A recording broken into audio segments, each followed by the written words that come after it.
Okay.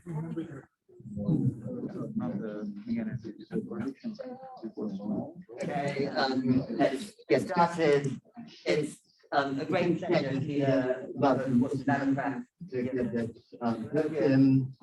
Austen got his PhD at Cambridge in 2002, was postdoc at Princeton and Aspen, and at University of Virginia for a number of years, before moving back to Cambridge to do his studies there ever since. The thing about Austen is that he has something kind of deep and unexpected that almost everything he works on, and he works on it.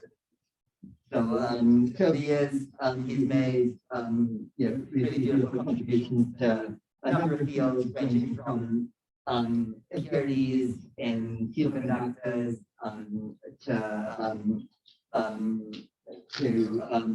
spinor condensates, non-linear derivative theory, machine learning, and in the past few years, a lot of pioneering work on circuits and actually the interesting possible limits of quantum circuits. That's what we're going to talk about today. So, Right, thanks very much, Sarang. Thanks for coming, everyone. Sorry to drag you in out of the sun. I was rather hoping it was going to be pouring still. So what I'm going to, I'm here as part of the programmable quantum matter program, and so I'm interested in many-body quantum dynamics. And what I want to tell you about today are systems where we've been able to make some progress over the past few years in understanding their many-body dynamics. There are particular kinds of quantum systems. And of course, it's a rather technical subject, so I'm going to actually spend a lot of the time, at least maybe the first half of the talk, telling you about classical systems, cellular automata. And the reason is that although they're classical, they actually have a lot of phenomena in them which are quite analogous to the phenomena that you see in these quantum systems, these quantum circuits. And I'm not saying this is a precise analogy between the phenomena in the two cases, but I think it's sufficiently useful that we're going to actually learn something. I'll try and highlight the similarities and the differences as we go along. Okay, so I'm very happy to have questions throughout. I'm aware people are listening on Zoom. If you do want to watch along at home as well, you can actually look at the slides on my webpage here at this address, which may be better for some of the simulations we have along the way. Okay, good. So let's begin. I want to introduce you to something, well, you've already seen, I'm sure many times, namely the game of life, a rather boring configuration. Let's see, start that again. Now, this is a simple example of a model system which is supposed to emulate in some way an ecological system where you've got cells which are alive and cells which are dead. The alive ones are the black ones here. And the key point really is that there is a rule for updating the state of this board, which we will see on the next slide, but it's sort of motivated loosely by ecology in some way. And if you start off with some random assortment of alive and dead cells and you apply this rule iteratively, a discrete time way, then complicated behavior can emerge. Rules, although they're not particularly important, and certainly if you're coming from the biology program will not seem particularly interesting or realistic, listed here, I won't bother going through them. But the key point is really just to initialize these states in some way and just to let them evolve and see the complex behavior that can come out of those things. So this is the first example, and probably many of you will have sort of done one of these in a programming course at some point. It's the first example of what we call a cellular automaton. And the basic, the general category of systems we're talking about are classical systems which are take place in discrete time, discrete space, and with a discrete number of degrees of freedom. We could have a continuous degree of freedom at each side, but in this case, we're going to just talk about discrete degrees of freedom. In fact, almost everywhere, we're going to have just 0 and 1 at each site. But we can take the extent of the system to be infinite in time and infinite in space. And for that reason, they're sort of interesting model systems for statistical physics. And we can ask ourselves what kind of dynamics you can see in such a system, and how does that dynamics determine how the system behaves in the thermodynamic limits when we go to very large sizes and very long temperatures, and what kind of classes of behavior, what features are sort of generic and stable. So I'm going to take in a little while to introduce those in a bit more depth, but where we're going with this in the second part of the talk is a quantum analog. What I'll say is a quantum analog of these cellular automatas, namely quantum circuits. And these are very much in sort of, probably one of the reasons we're sort of at this program right now is that many people have been building systems with all sorts of hardware at the physical level, at the base level, which emulate what we call a quantum circuit. You've got a bunch of qubits which can talk to each other in some local way via quantum gates. And this is a schematic of Google's effort, which is called the Sycamore processor. And what I'm going to be doing is explaining what the similarities and differences are. And at the end, because it can't just be the case that classical physics and quantum physics give you the same kind of phenomena, I'll try and explain a little bit why the quantum case is harder and why that's interesting. There's going to be little quantum computation. I'm not a quantum computation expert. There's going to be little of it in this talk, but it has ideas from quantum computation and from quantum information have saturated through the field of many-body physics, particularly many-body dynamics over the past decades. So back to these cellular automata.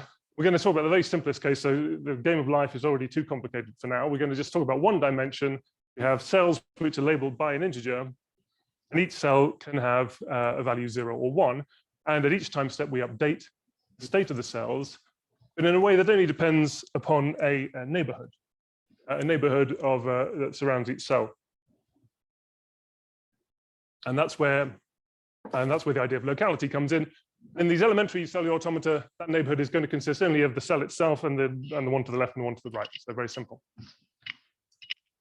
And when we update the system, we're going to have some rule, and the rule is just a function which takes these 3 cells, which can all be 0, 1, and it spits out the output, the new output of the middle cell, the new state of the middle cell. So we've got our update rule is just written at the bottom there. At time t+1, we take the 3 cells at time t, evaluate this function, and find out what we get. So this is a simple counting problem to begin with. How many possible architectures, how many possible rules have we got here? So there are 8 possible inputs, 2^8 possible inputs. And so we have to assign each of those 8 possible inputs an output, which is either 0 or 1. We've got 2 to the 8, 256 possible outputs. And then you need some way of organizing them. And the sort of canonical way, which is sort of suggested by Stephen Wolfram many years ago, was to list your outputs from 111 to 000, and then just in a tabular way list your inputs, and then in a tabular way arrange your outputs. Interpret the result as a binary number, and that's your label. So this one here is called rule 110 because those are the outputs that we get for those inputs. And so in that way, when you may have heard people talk about rule 30, rule 54 or something, this is what they're talking about. So here's a picture. This is rule 110. We're starting. We're at the top here from a random string of bits. We could change that to just a single 1 at the top. And you can see you get very nice patterns emerging. If I just put another number in here, like rule 30, I think I mentioned already, you see a pattern which is much more irregular. There are patterns which are very ordered. This one, rule 18, produces a Sierpinski triangle. Okay. Some of them have, they're not just pretty to look at. Some of them have some interesting features, like rule 110 is capable of universal computation, for example. Okay, so there is a lot of richness there in the behavior of these very simple systems.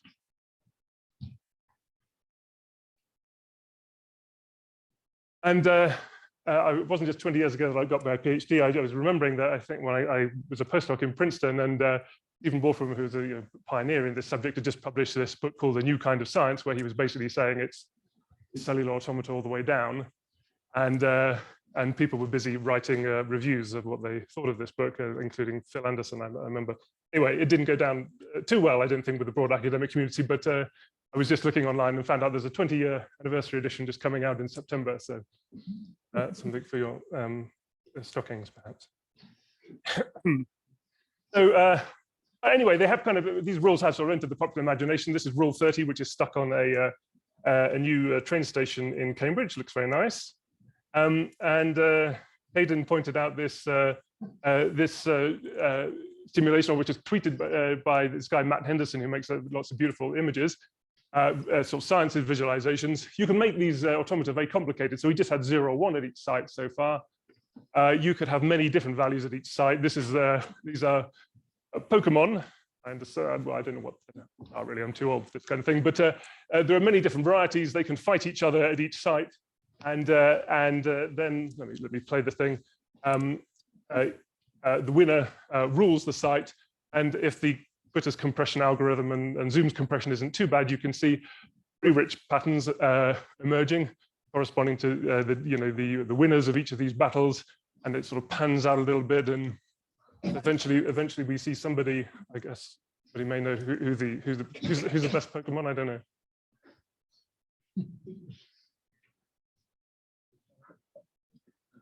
Ah, there we go. Look, so it's electric. It turns out. Okay, so you can have enormous fun, but if you're in biology or you look at biological systems, this probably looks very interesting for physicists who work in kind of quantum systems, simpler looking systems. It looks a bit terrifyingly complicated. And so what we'd like to do is try and sort of build up some simple physical ideas. We've seen one of those already, namely the idea of a causal light cone, a causal influence. We saw when we had a single one to start with, we saw a 45-degree lines, and you can think of those as a light cone, which reflect how one site depends on the previous site, and influences can only propagate at a certain speed. And on top of that thing, which is kind of basic to the architecture we're talking about in these systems, you've got a variety of possible behaviors, chaos, periodicity, this kind of thing. And we'd like to have some way of understanding them. So starting with chaos, which will play quite a big role in what I'm going to say, the general idea is that if you take two copies of a system which displays chaotic dynamics and you change their initial conditions a little bit with respect to each other, you expect to see a large growth in the difference between the two trajectories as time progresses.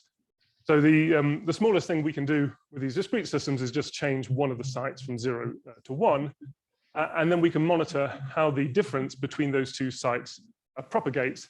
And since we're talking about zeros and ones, by difference here, I really mean the exclusive OR of the two configurations. So if we've got 1, 0, the difference is 1, 0, 1, the difference is 1, but 1, 1, and 0, 0, the difference is 0. Okay, so that's what this round plus sign means. So together with any two copies of a cellular automata which we evolve, we can see that difference, which is in the red and white in the middle, propagate from that central site, which has been changed.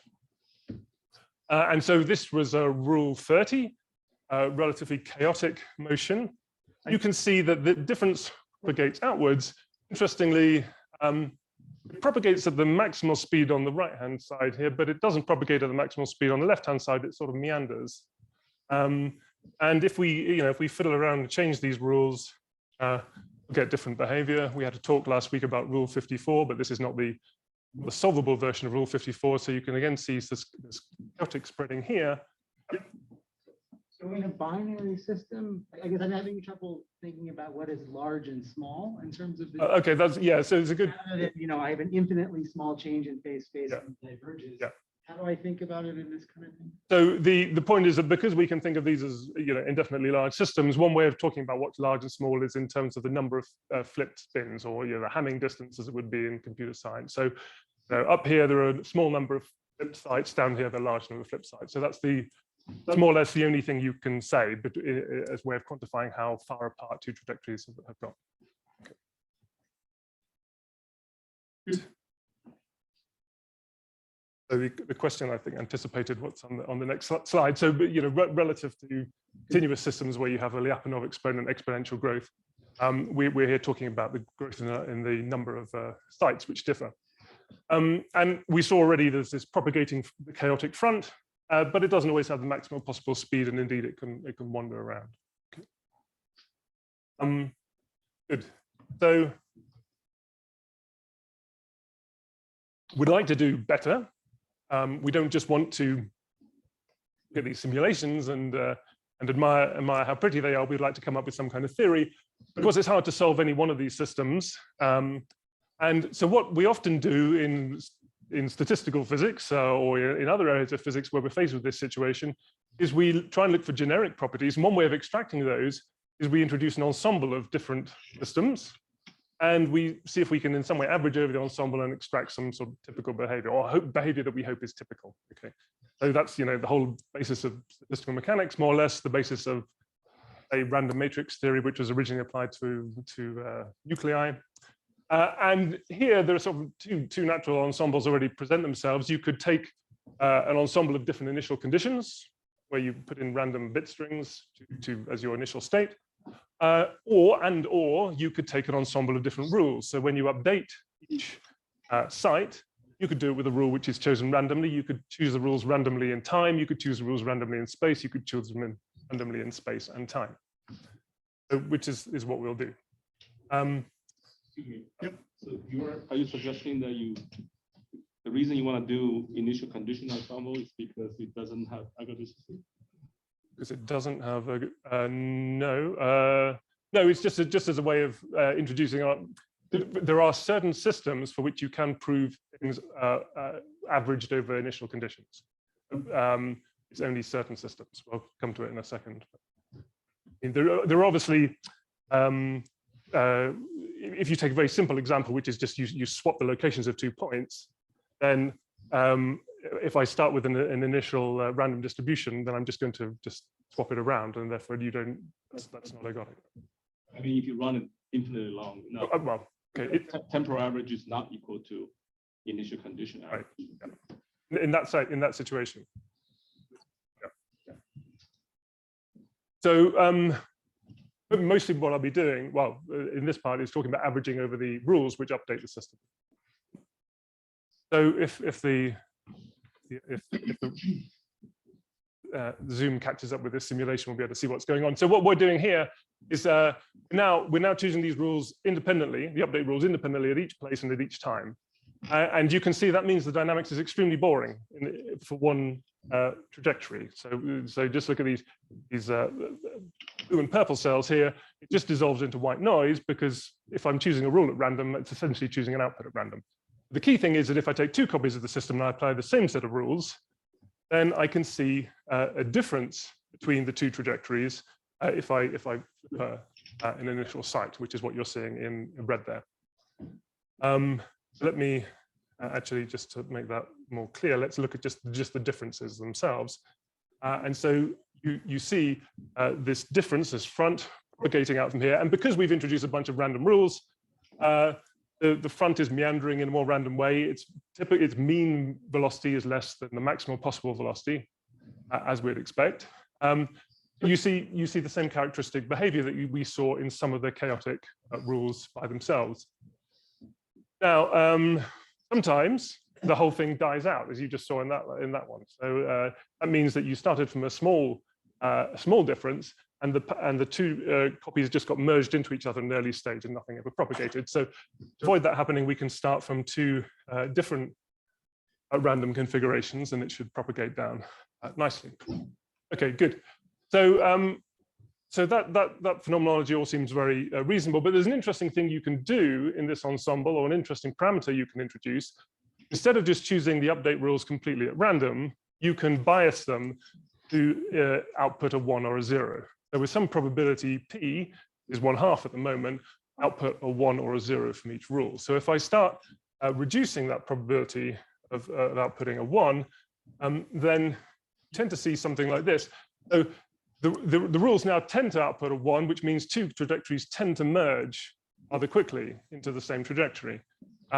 This one has died out. Now, if we increase the probability back up to, say, 2.5, then you see something rather nice emerging. And this is actually more or less a critical point of a phase transition. Okay, or 0.25 is about a critical point. So what's going on?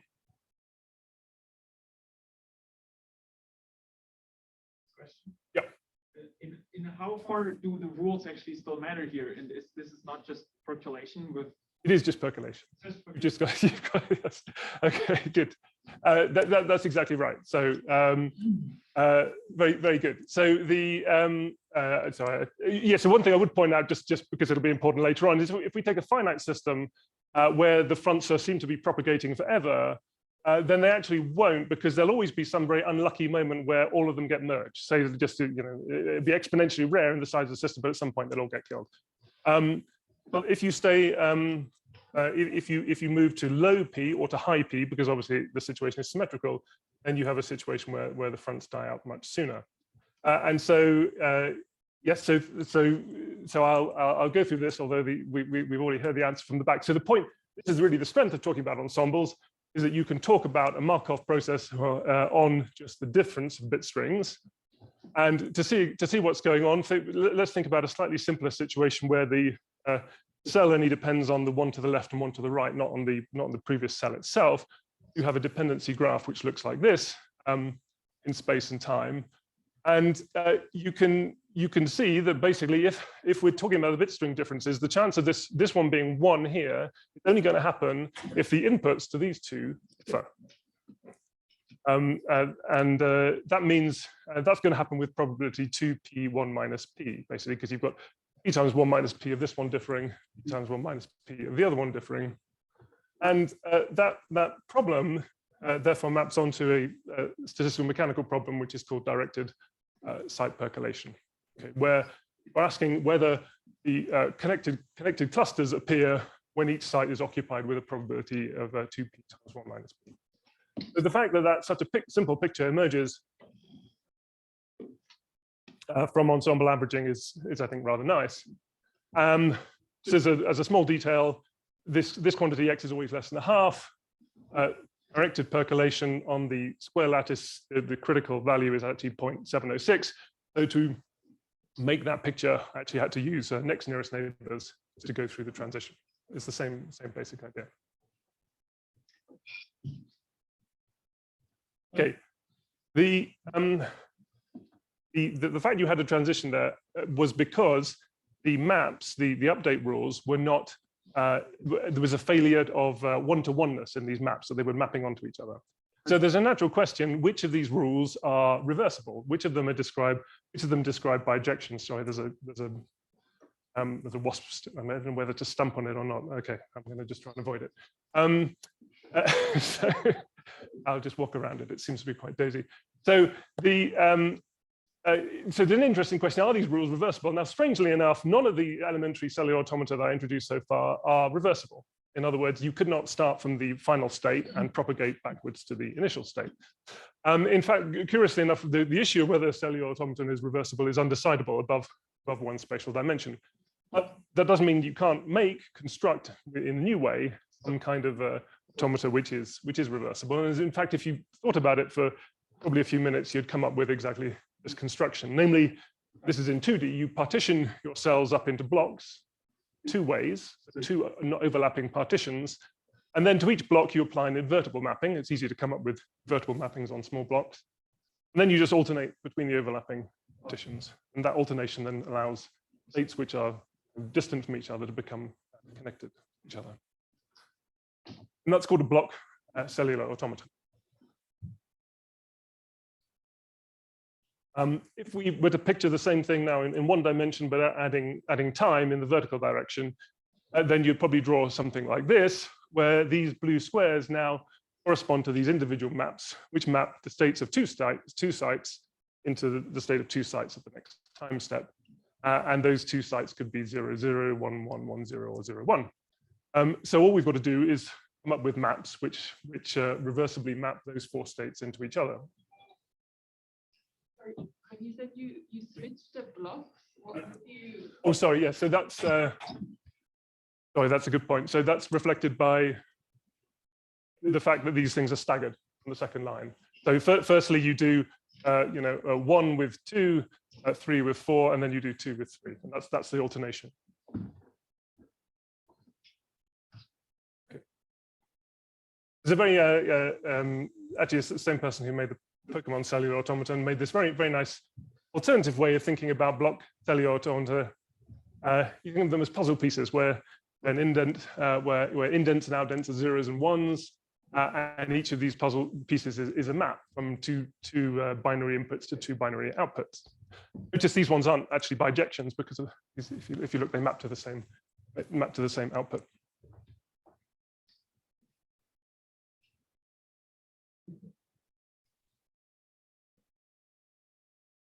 So if we wanted to build reversible models, it's easy to do. We just need to map those 4 states to 4 states in a reversible way. In other words, we permute them.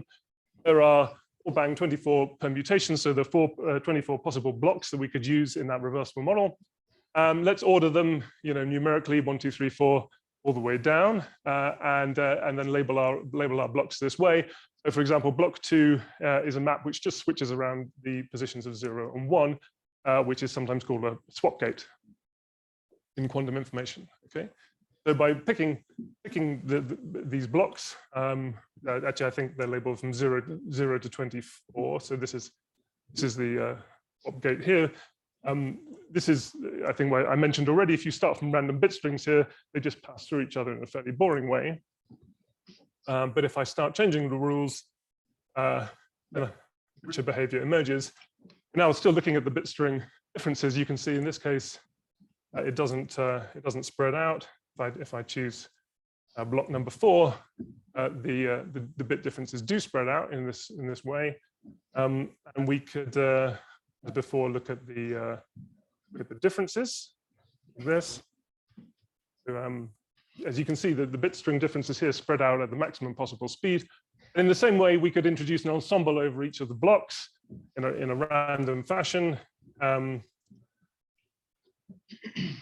which case we see this kind of very similar phenomenology to what we saw in the elementary cellular automata, that these fronts spread out a speed which is less than the maximal speed, but they meander.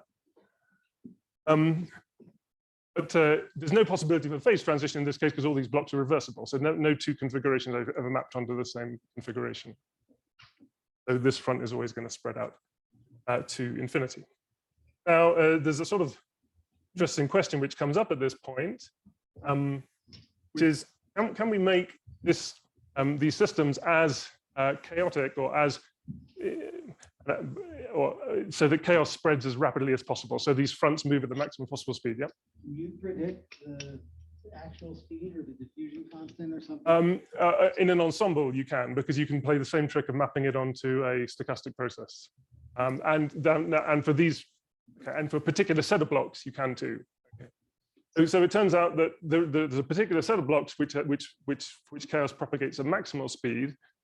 And it may not be obvious why this works, but I'll try and explain. So if you insist that the block is not just reversible in the time direction, is reversible in the space direction as well. So you interpret the left-hand side as 2 inputs and the right-hand side as 2 outputs. Then you find there are 12 of the 24 blocks, there are 12 examples. And then if you apply them randomly, you realize that you can describe that as a Markov process either in time or in space. And what that means is that if the front were to spread slower than the speed of light in time, then it would be spreading faster than the speed of light in space, which can't be the case. So therefore, it has to spread at the speed of light. Okay, so if we look at the ensemble of these self-dual blocks, then you can see that this chaotic front is destined to propagate at the maximum possible speed.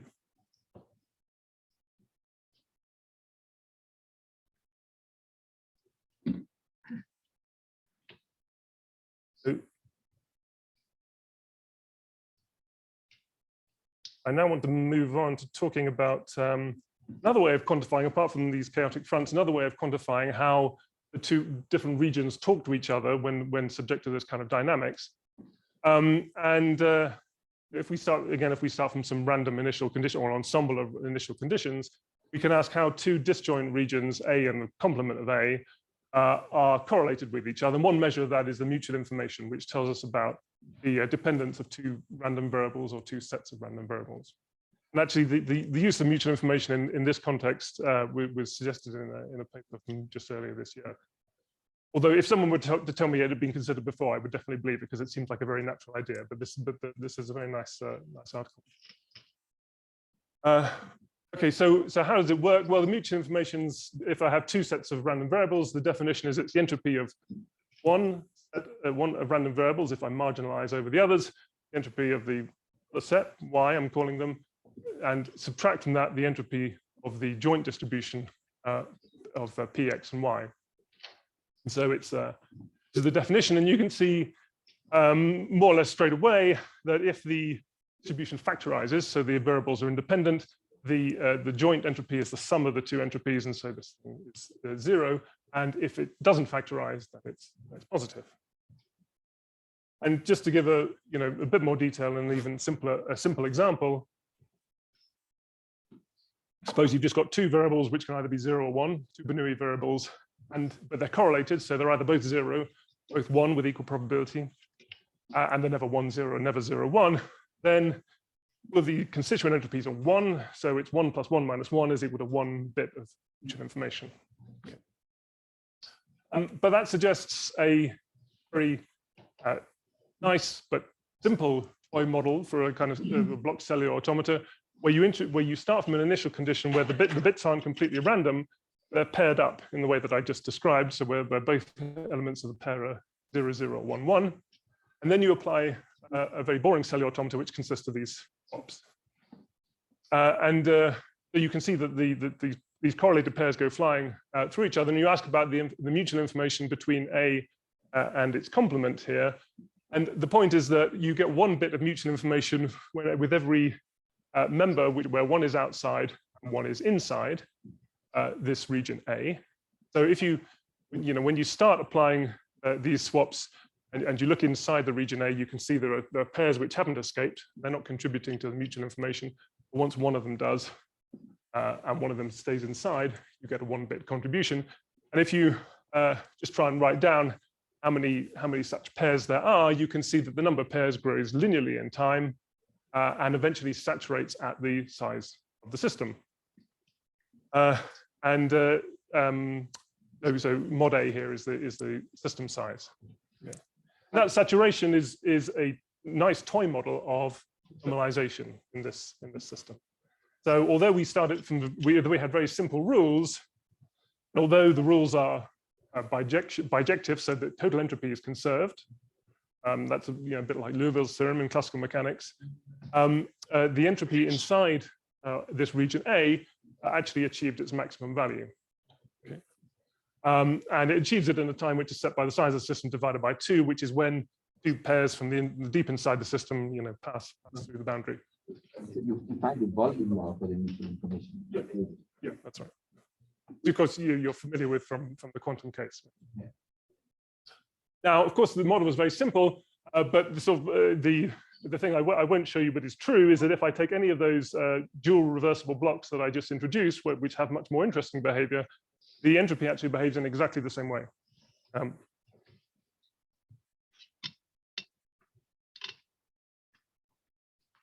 Okay, good. So before I now go on to the quantum case, just let me recap. These cellular automata dynamical systems, we've seen chaos, we've seen the propagation of information, and we've used these ensembles as a theoretical tool to try and understand what's going on. So I now want to extend these ideas or show you what the analogues are in the case of quantum systems.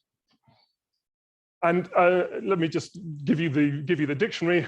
In the cellular automata case, we have these invertible maps. Those are now going to be replaced by unitary operators.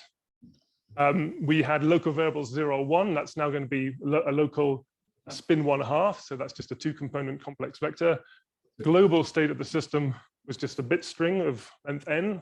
In the case of the cellular automata, now it's a vector, and this is the real problem. Now it's a vector in a 2 to the n dimensional space. Okay, so that's why simulations are easy in the first case, and there will be no simulations in the second part of the talk. Okay, but I still want to try and explain in what way these systems are similar to each other. So why we're considering these, the motivation for sure comes from quantum computing. People like me got into it because of the interesting examples of discrete time many-body quantum dynamics. And the honest answer is everybody's doing it, from small quantum computing startups to Google at the moment. People are using platforms to simulate these kinds of systems, sometimes with a particular algorithmic intent, sometimes just to demonstrate that they can do something that the classical computer finds hard.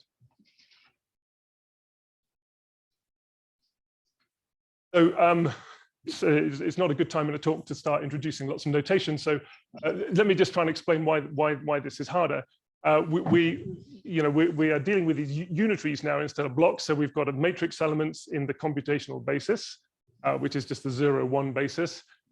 If a unitary acts on n sites, it's got n row indices, n column indices, which can all be 0 or 1.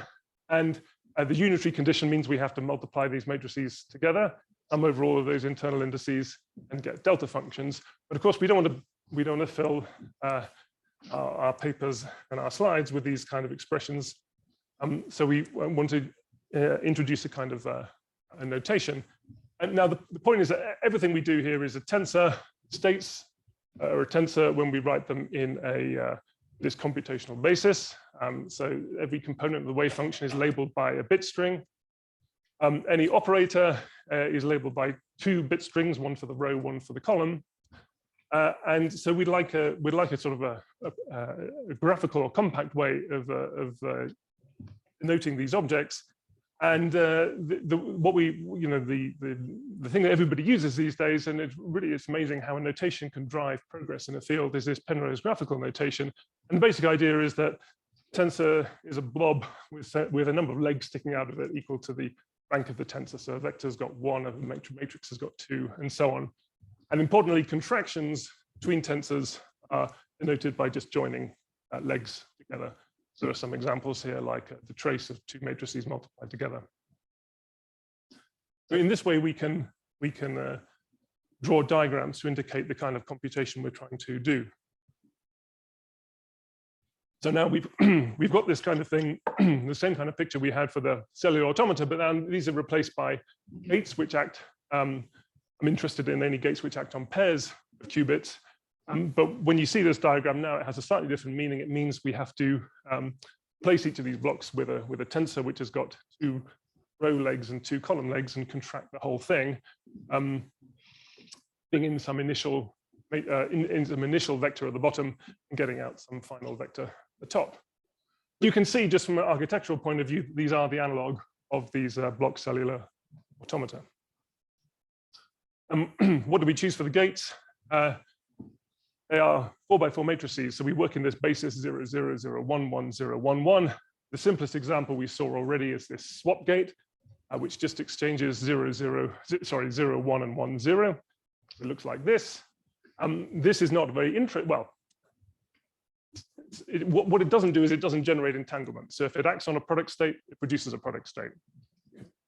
But it's an important building block. A bit more interesting is the square root of swap gate, so when you square it, you get the swap gate.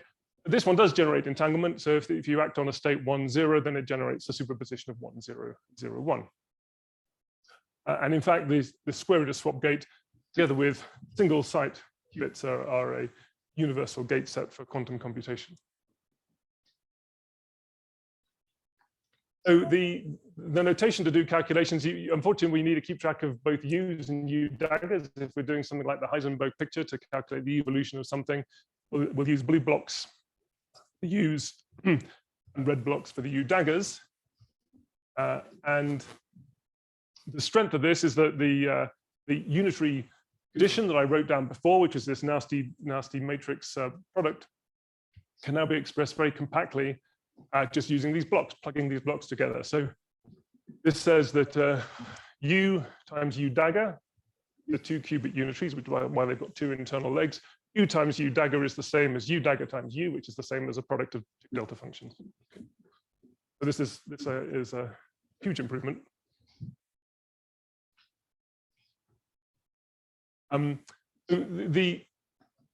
The key thing that these circuits have is locality. A lot of the physics I'll be talking about is driven by this. And I showed you this picture at the beginning where you can see the bits in this device from Google, which are in fact superconducting devices, but it doesn't really matter, are coupled to each other in this nearest neighbor way. And that is driving, and that's a real feature of quantum computing architectures. And so it certainly comes into every kind of quantum computing experiment. So the sampling from these circuits is the basis of Google's claim of quantum supremacy. So I think of when I first prepared these slides, I sort of looked around and found some breathless headlines about this. This one doesn't look so good a few months on, does it?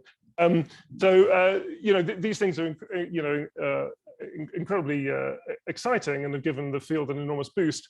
The reason that, so the bottom line reason I've already hinted at why these things are hard for classical computers to do is because basically you're multiplying a vector, that's the input state, by a big matrix, and the matrix is exponentially large. It's got size 2 to the n. Normally, if you multiply matrices by vectors, that's something which takes of order dimension squared operations. Since these gates are sparse, you could do it in order of the dimension, but that's still exponentially large. It pays to get clever. When people try and say that, oh, you haven't achieved a quantum advantage yet, that's normally based on cleverly contracting the indices in these networks in such a way that you can reduce the computational cost. So just as a simple example, if you had a shallow circuit, it obviously makes sense to go that way and not this way, if you think about how many contractions you have to make.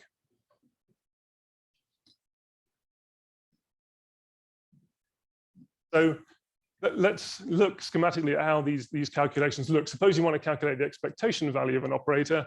In the Heisenberg picture, that's the operator sitting in the middle. And then the U dagger is represented by this circuit at the top, red circuit, and the U is represented by the blue circuit at the bottom. I haven't specified what the input state is, but there is some input state here. But this is what it looks like. And instead of constantly writing these U's and U daggers or these blue and red gates, it's convenient to fold the whole thing on top of each other and to write these in terms of purple gates, which are a blue gate and a red gate sitting on top of each other, and they correspond to the U and U dagger. So now each of these legs looking out here actually corresponds to 2 indices or 4 dimensions. Okay, it just makes the pictures a little bit more compact. Yeah, so the arrow in the blue one is changing from bottom right to Yeah, that's because it's folded. Right. Yeah.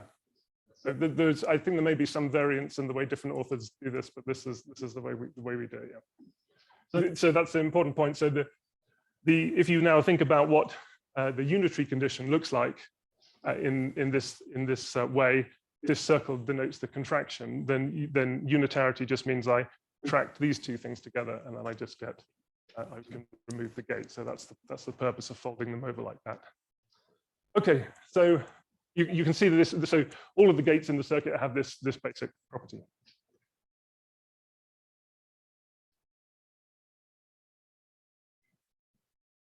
So to understand how unitarity is intimately related to this idea of a light cone, you imagine trying to calculate an operator, which again would be, after we folded the gate out, the operator would be sitting at the top here. And by tracing over, now represented by semicircles, tracing over these things here, these gates here, and then applying the unitary condition as I just wrote it on the previous slide, you can see that you can remove all of the gates which aren't in the past light cone of the operator that you're trying to calculate. And more generally, if you want to calculate the expectation value of some operator inside some region A, then you'll use the reduced density matrix, which is obtained by taking the state calculated by the circuit and then tracing out all of the sites which are not in the region A. And then likewise, if you apply unitarity there, and again, it's just a question of seeing what can be removed by applying that graphical condition, you end up with something like this. Okay, so just using unitarity gets you a lot in terms of eliminating overhead from your calculation. The reduced density matrix is also very useful for quantifying entanglement. So if you have a product state between what's inside the region and what's outside the region, then the reduced density matrix is a pure state. And any deviation from a product state due to entanglement between the inside and the outside will give you a mixed density matrix. And therefore, you can quantify the degree of mixedness by calculating the entropy of that density matrix, which is in this context is called the entanglement entropy.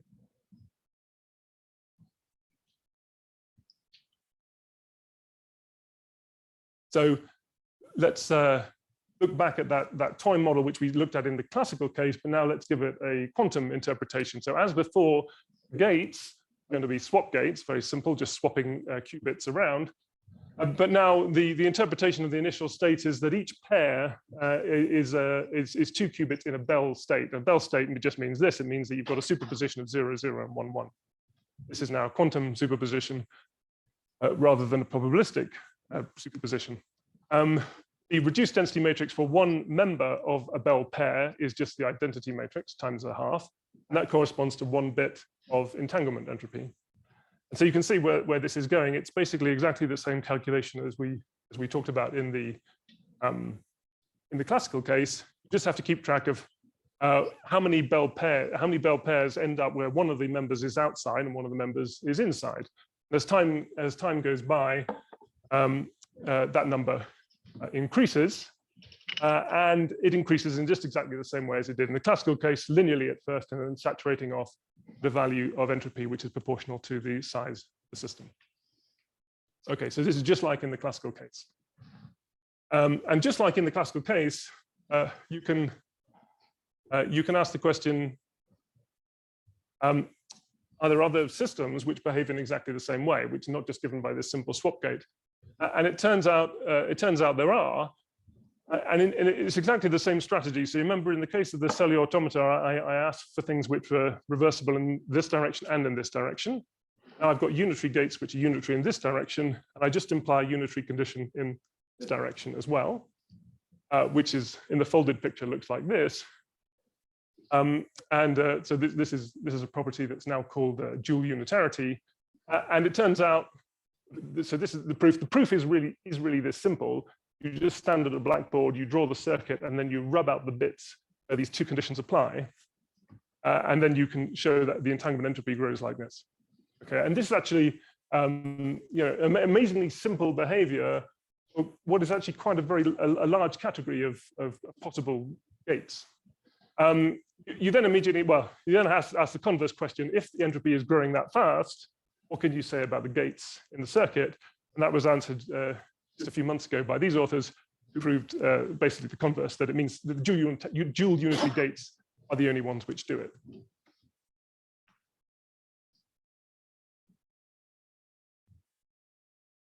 Sorry, is that the same in the classical case, that if you know sort of how the entropy grows, can you say which gates or like which rules there was that? Don't know, actually. Yeah. Classical case is new for this talk, so I don't know much about it. So, yeah. So you can take the Austen and volume law for the entanglement. Yeah, exactly. So you get it. It's not just that you get a volume law; it's you get the maximal entropy. It goes up at the fastest speed, and it saturates at the maximum value. So, and it's not as often as is the case that it's kind of rounded and becomes sharp in the thermodynamic limit. It actually does that for all system sizes. So this family of dual unitaries is actually quite big. 4x4 unitaries are 16-dimensional, dual unitaries are 14-dimensional. So it's actually it's a very large family. It's a lot less special than talking about integrability or other things that we are often interested in this subject. It includes a number of models that people have studied over the years. And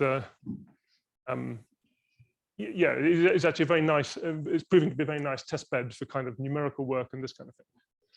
So the last couple of topics I want to talk about. First one is operator spreading. Now here, this is going to be something which is this is a sort of funny question, or it's one of these questions that somehow you don't think about for your whole career, and then a few years ago people started asking this question, and you think, well, it was a very obvious question to ask. The question is, take an operator, evolve it in the Heisenberg picture, which of course I guess we're all. The Schrödinger picture is our friend, and the Heisenberg picture is we sort of probably feel a bit uneasy about it. It's less clear what's going on. And you ask, what does that operator look like? Now, often you're interested in, say, calculating a correlation function or something like that, so it doesn't really give you a complete picture of what the operator looks like. And what I mean by this is, if you were to expand it in a basis of operators, non-time dependent operators, how does that expansion look? So you can always do that because it's an operator. You can expand it as a product of local operators. So for example, you have a term in that product, which is like starts off with an identity operator, and then at site 8, it's got an X operator, a Pauli X operator, site 9, it's got a Y, site 10, it's got a Z, and so on. That's a term in the expansion, and you've got some expansion coefficient C.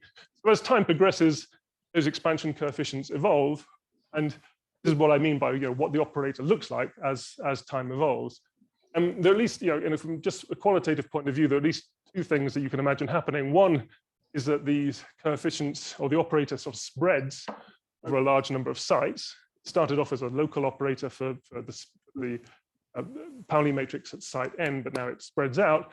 Another thing that can happen is you can have many coefficients, non-zero coefficients appearing, and that second thing is known as operator entanglement.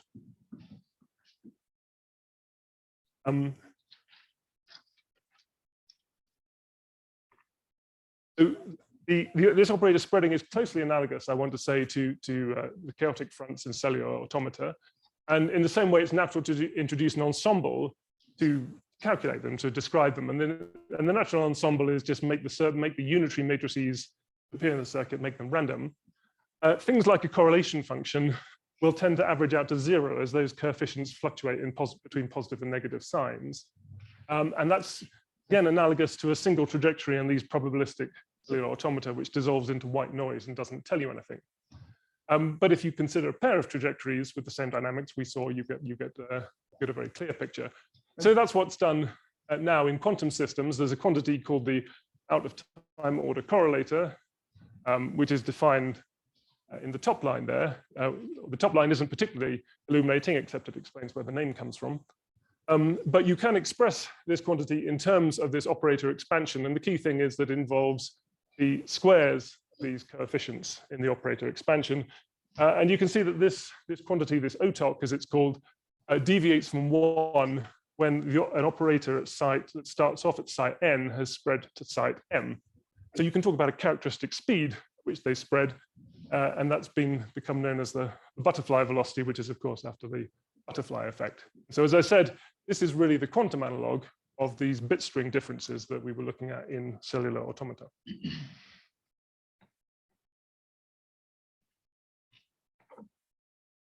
So last year, Google did a very nice experiment, but don't ask me to explain the protocol, which actually measures this this OTOC, and just to eyeball what's going on here, they're averaging over single site unitary, single qubit unitary matrices, but they have a fixed 2-qubit matrix, and they use 2 examples. One is the swap gate, right? It's RE times the swap gate, but that doesn't matter too much. It just exchanges qubits on site. The other one is this square root of swap that I introduced before. And you can see, just by eye, in the case of the swap gate, this OTOC propagates faster, and it's got a sharp edge to it. That's because that's the maximal speed which anything can propagate in one of these circuits, just as we saw in the cellular automata. Therefore, its edge stays perfectly sharp. Whereas this square root of swap doesn't propagate at the maximal speed, and therefore its edge can become fuzzy and broader when it's averaged out.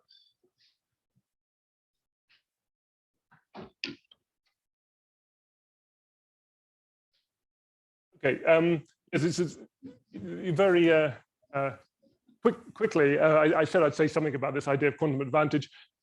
This average OTOC can be expressed just as like in the cellular automata case via a Markov process, and therefore can be efficiently calculated. So you might say, well, what's so great about these quantum computers? Anything they can do, you can calculate on your laptop, no problem.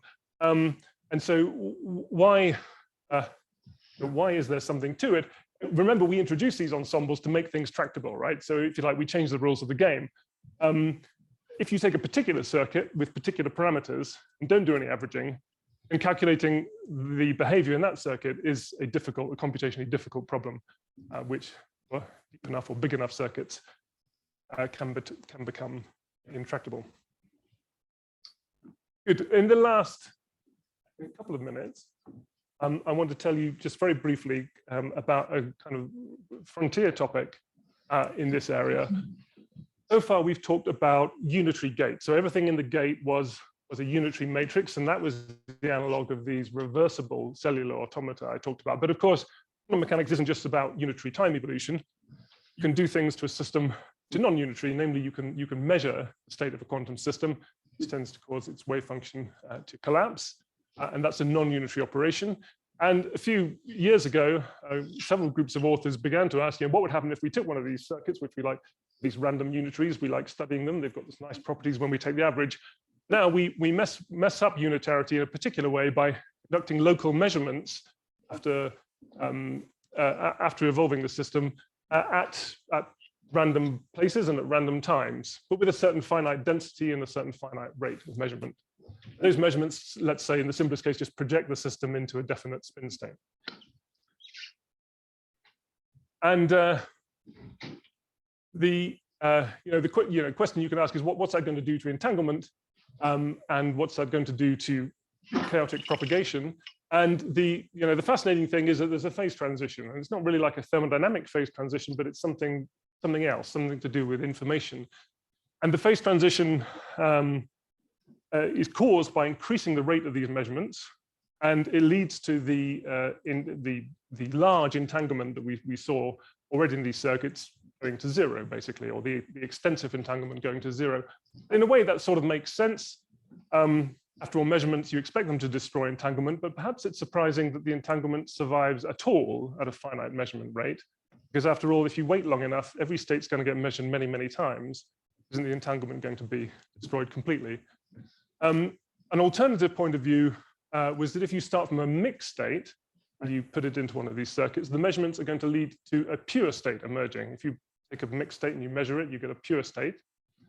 And you can also have a transition as you increase the measurement rate where the system either purifies or it doesn't purify. And again, I'll give you the caveat that I gave you in the case of cellular automata, that all states purify eventually with enough measurements. But if the rate is too low, they may take an exponentially long time in the size of the system.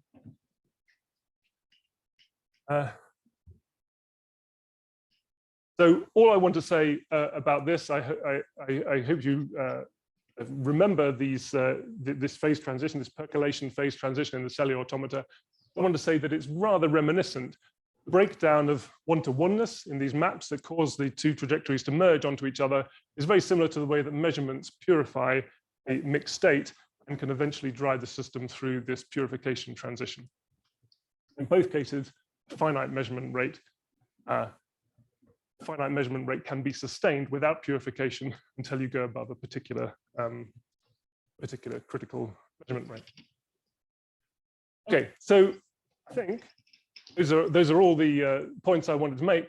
So I'll leave you with this table, which draws these analogies. I said at the beginning, I'm not claiming these are mathematical analogies between the way that cellular automata and quantum circuits behave, but we saw the counterparts of chaos in either case, idea of the spread of information, either mutual information or entanglement, and transitions which can be driven by failure of one-to-oneness of maps or by measurement of the systems. And of course, the theoretical tool, which has been proved so useful in both cases, was to reduce ensembles, random maps in the case of cellular automata, random unitaries in the case of circuits. So that's it. I'd like to say thanks to the collaborators who worked with me on these problems. I've learned much more from them than they've learned from me. And thank you very much.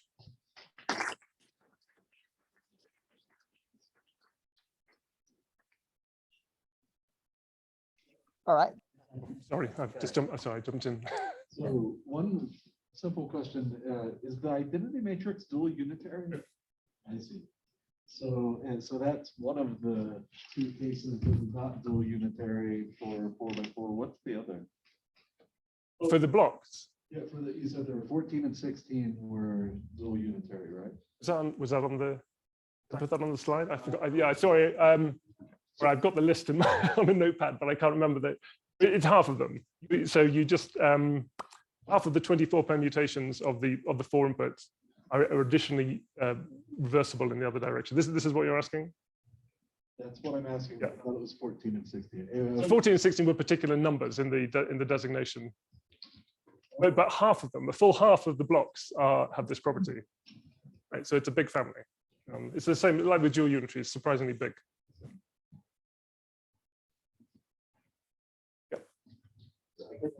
I guess the volume law for the entanglement entropy, because I think you have a finite temperature or infinite temperature system because of the random unitary. Mm-hmm. Can I see that? Because in other systems, if I have a low temperature many-body system, I should expect to get an area law. In the ground state. Yes. Yeah. So you say quite a bit of information. You just did an experiment that you describe a high quantum feature. You get an area law. Yeah. But that's a ground state property, or I mean, We still get a little water high enough temperature. For the It should be around the close to the property there. The volume, the area law. Yeah, I'm not sure how to. And you have basically the random unit is to do something that would look in that language like a finite temperature. Yes, well, infinite temperature. Yeah, infinite temperature. That's right. Yeah. Temperature. Yeah. Yes, that's right. So yeah, the interesting thing is it all happens in exactly infinite time. Yeah. But I don't know about, you're talking about mutual information in the quantum case. Yeah, so I don't know. Yeah, I don't do. Yes. Word model and Okay. Yeah. Mutual information goes to show that when we put them apart, that the mutual information dies out. Okay. Yeah. So I can show you one. Okay. Yeah. Thank you. It's interesting point about if you ask which circuits are the ones that generate entanglement the fastest, it's specifying this interesting class of dual unitaries. At face value, if you have thought that generic unitaries tend to create entanglement very fast, so you know if you slightly allow for some, not exactly maximum entanglement, but say some open region, like are generic unitaries going to be almost maximally entangling? I think there might be a result like that in the paper as well. Do you remember? No, but I guess you're asking like how close do you need to be? Is that the? Yeah, exactly. Like are they then even doing it dense or something like? Oh, no, they're not dense. It's like a submanifold within it's like a 14-dimensional submanifold, so they're not dense. There is a question of how close do you need to be? Which is probably a difficult question to answer, I imagine.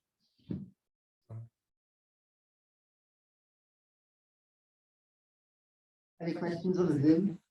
I don't think so. So we are a bit over time, so if no further questions, we can move whatever discussion remains to the wine and cheese. So thank you very much again. Thank you.